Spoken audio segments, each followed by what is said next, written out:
Let's get the read on all of this from the Capitalist Pay co-founder, Jonathan Hoenig, and Point Bridge Capital founder, Hal Lambert. Hal, what did you think of what the Prime Minister was saying? Well, I'll tell you, what I really think is that I'm very happy that I have President Trump negotiating and his team negotiating on behalf of the United States versus Prime Minister Trudeau on behalf of Canada. I mean, it's very clear that, you know, Prime Minister Trudeau, let's be clear about this. He's a socialist. He's a far, far left candidate in Canada. He's the Bernie Sanders of Canada, as a matter of fact. And what he said about the tax rates is not the only thing that wasn't true in what he said. He said that Canada has a trade deficit with the United States. That's not accurate. Canada has a trade surplus with the United States, and there's some details around that, but that's the reality. And we're still looking for fair and free trade. That's what President Trump's negotiating. That's what he wants. Canada, let's take an example. If you look at the lumber or timber industry in Canada, it's actually owned by the provincial governments of Canada. So they subsidize it to protect the jobs in Canada. It's not a free and fair trade situation, and that's one of their largest exports, and that's a perfect example of what they're doing. And if you look at another example on it, they have a supply management system that falsely creates higher prices in Canada for things like poultry and eggs and milk, and then it puts high tariffs on any exports coming in. So there's a lot of areas where Canada is simply not practicing free trade, and then they're protected by NAFTA, and they want to keep it that way. And of course, President Trump is going to negotiate for us a much better deal, and I think we will get a better deal on this. All right. Well, we might be waiting on that for a while. As I said, there are some details like today to get something together so that a Republican Congress could presumably still vote on it.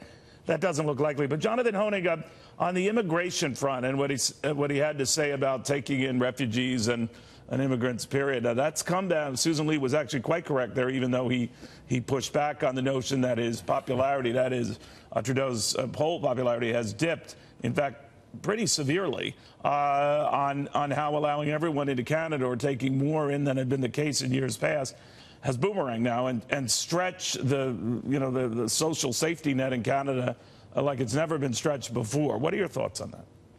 Well, I mean, Susan Lee, FBN Susan Lee Neal did a tremendous job of eliciting some really interesting responses from Trudeau, especially, as you pointed out, on immigration, whereas the social safety net and accepting those seeking asylum, Trudeau just essentially gave as a given as part of Canadian culture and the Canadian government law. What I did think was quite interesting is how he immediately went on to say how so many of those seeking asylum, so many of those immigrants then go on to become productive members of Canadian society, working, producing, being part of the club, if you will. So, that's one element, I think, of the immigration discussion here that's never really moved forward, is that many of those immigrants end up becoming successful entrepreneurs in Canada and especially here in the States as well. That's a very good point. Now, one thing also that we were reminded that, this president has gotten a lot of guff and grief by requiring, the language thing would give you an understanding of the American language, the English language would give you a higher point, in a scale that would judge your worthiness to become a United States citizen, as well as a basic skill set that we just won't take anybody and everybody. Yet Canada has a system very much like that in place now. Oh, exactly. I mean, it's totally disingenuous for the left to be upset about President Trump wanting a language requirement, wanting some sort of point system on that. Look, to compete globally and certainly to compete in the United States, you need to be able to speak the language. We're a high-tech society. We're moving more in that direction every day.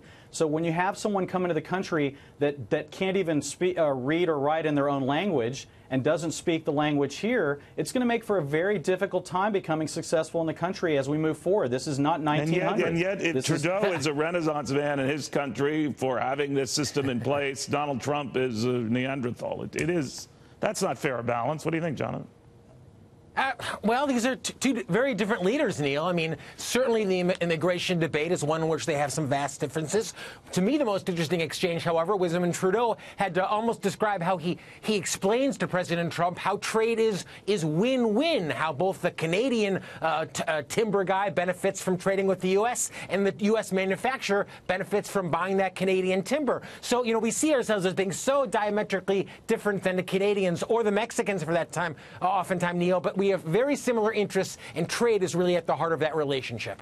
It is interesting that their views are more in sync, at least in the aggregate, than we give credit.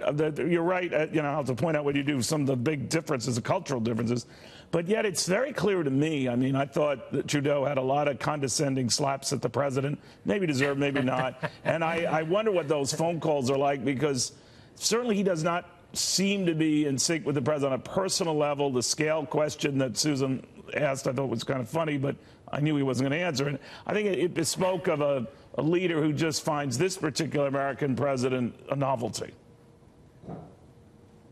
I think that's right, Neil, and I think that if you look at the differences in the two, their backgrounds say it all. I mean, Justin Trudeau grew up in a political family. He grew up basically a trust fund kid. Donald Trump did grow up wealthy as well, but he's been in business entire life. So being a businessman and coming into the negotiations, I think, is a very different thing. And if we want to talk about timber a little bit, you know, why doesn't Canada consider privatizing their timber industry? If we want to get to a fair trade deal, let's talk about that as a potential negotiating point on the table. All right, guys, we shall see. Very good having you, getting your take on this very curious event, to get a read from a principal player, our best friend, the one with whom we do the most trading back and forth, Canada, more than the top 3 other traders combined. The Prime Minister was right on that.